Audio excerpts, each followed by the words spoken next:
नमस्कार, stock market course for beginners इस course के चौथे लेक्चर में आपका स्वागत है। तो लास्ट लेक्चर में हमने देखा था कि विवेक और योगेश की कंपनी जनरल कंसल्टेंसी को फंडिंग की जरूरत थी और उनके सामने banks, stock market, angel investor और वेंचर कैपिटल ये कुछ ऑप्शंस थे। तो सबसे पहला और सबसे आसान तरीका उन्हें बैंक का लगा, इसीलिए वो बैंक के पास चले गए। जैसे ही उन्होंने बैंक के ब्रांच मैनेजर से बिजनेस लोन से रिलेटेड बात की तो उस ब्रांच मैनेजर ने उन्हें बताया कि वो बैंक विवेक और योगेश की कंपनी जनरल कंसल्टेंसी को लोन नहीं दे सकती क्योंकि कंपनी के पास उतने कोलैटरल नहीं है, यानी जनरल कंसल्टेंसी के पास सफिशिएंट कोलैटरल नहीं है, यानी गिरवी रखने के लिए सफिशिएंट एसेट्स नहीं है और उनकी कंपनी का वैल्यूएशन भी सफिशिएंट नहीं है, जिसकी वजह से बैंक उन्हें लोन नहीं दे सकती। बैंक एंजल इन्वेस्टर्स की तरह आइडिया और फ्यूचर ग्रोथ के बेसिस पर लोन नहीं देती है। बैंक बड़े लोन्स कोलैटरल के बेसिस पर देती है। तो बैंक का ऑप्शन विवेक और योगेश के लिए लगभग बंद ही हो गया। कुछ टाइम पहले गवर्नमेंट ने मुद्रा स्कीम लॉन्च की थी। तो मुद्रा लोन के तहत छोटे बिजनेसेस को 10 लाख रुपए तक का लोन बिना कोलैटरल के मिल जाता है, यानी बिना कुछ गिरवी रखे हुए मिल जाता है। लेकिन विवेक और योगेश के लिए ये अमाउंट सफिशिएंट नहीं थी। फिर उनके पास 3 ऑप्शंस थे, एंजल इन्वेस्टर्स, वेंचर कैपिटल्स और स्टॉक मार्केट।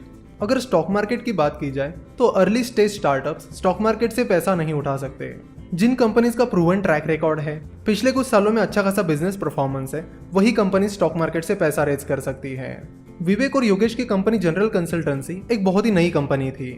वैसे भी स्टॉक मार्केट के जरिए पैसा उठाने की प्रोसेस थोड़ी लंबी और एक्सपेंसिव होती है। जिस कंपनी को स्टॉक मार्केट से पैसा उठाना है उसे पहले इन्वेस्टमेंट बैंक्स को हायर करना होता है, फिर DRHP that is draft red herring prospectus बनाना होता है और उसे SEBI that is securities and exchange board of India जो कि कैपिटल मार्केट का रेगुलेटर है उसे सबमिट करना होता है और फिर आगे ये प्रोसेस चलती रहती है। इस प्रोसेस के बारे में भी हम किसी एक लेक्चर में डिटेल में बात करेंगे। तो इस तरह स्टॉक मार्केट का ऑप्शन भी विवेक और योगेश के हाथ से निकल गया। अब उनके पास 2 ऑप्शंस थे, एंजल इन्वेस्टिंग और venture capital.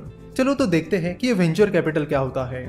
Venture capital basically जिन इन्वेस्टर्स को स्टार्टअप्स में इन्वेस्ट करना है उनसे पैसा रेज करता है, यानी जिन इन्वेस्टर्स को स्टार्टअप में इन्वेस्ट करना है वो अपना पैसा वेंचर कैपिटल में इन्वेस्ट करते हैं और फिर वो वेंचर कैपिटल इन्वेस्टर से उठाया हुआ पैसा स्टार्टअप्स में इन्वेस्ट करते हैं।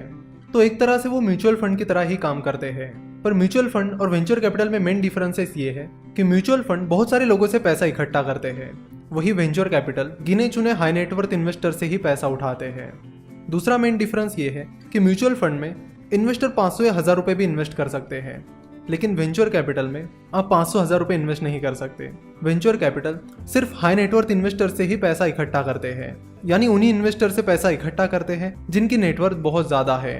और म्यूचुअल फंड और वेंचर कैपिटल का अगला मेन डिफरेंस ये है कि म्यूचुअल फंड डेट मार्केट और स्टॉक मार्केट में इन्वेस्ट करते हैं, वही वेंचर कैपिटल स्टार्टअप्स में इन्वेस्ट करते हैं। तो फिर विवेक और योगेश फंडिंग के लिए वेंचर कैपिटल्स को अप्रोच करने चले गए, लेकिन बहुत सारे वेंचर कैपिटल्स ने उन्हें रिजेक्ट कर दिया।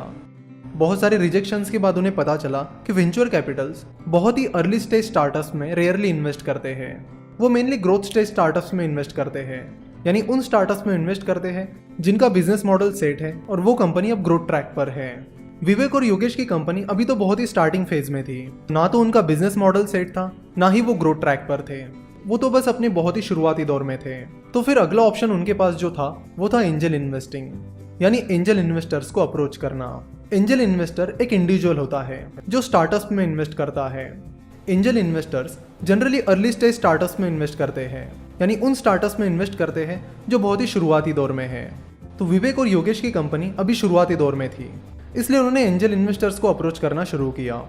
तो फिर वो एंजल इन्वेस्टर्स के साथ मीटिंग फिक्स करने लगे और उन्हें अपना बिजनेस प्लान बताने लगे कि इस तरह से हमने बिजनेस शुरू किया है, इस तरह का एक्सपर्टीज हमारे पास है और ये प्रॉब्लम है जिसे हम सॉल्व करना चाहते हैं। तो शुरुआत में 3 एंजल इन्वेस्टर्स ने विवेक और योगेश के आइडिया को रिजेक्ट कर दिया और उन्हें फंडिंग नहीं दी, लेकिन फिर भी विवेक और योगेश ने हार नहीं मानी।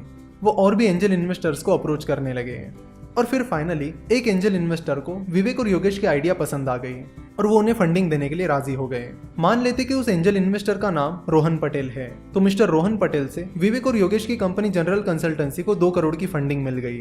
तो इस तरह जनरल कंसल्टेंसी को पहली फंडिंग मिल गई।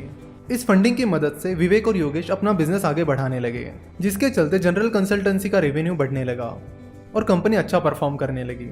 ना सारी चीजें अच्छे से चलने लगी, जिसके चलते विवेक और योगेश को लगा कि उन्हें और फंडिंग उठानी चाहिए ताकि वो अपने बिजनेस को और ज्यादा तेजी से बढ़ा सके। तो इस तरह विवेक और योगेश का बिजनेस अब ग्रोथ ट्रैक पर आ गया था। तो अब आपको बताना है कि विवेक और योगेश नेक्स्ट फंडिंग कहाँ से उठाएंगे, बैंक से, स्टॉक मार्केट से या वेंचर कैपिटल से।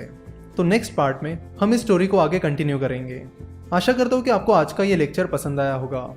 हमसे जुड़े रहने के लिए आप हमें फेसबुक, ट्विटर और इंस्टाग्राम पर फॉलो कर सकते हो। साथ ही आप हमारी वेबसाइट www.finnovations.com भी विजिट कर सकते हो।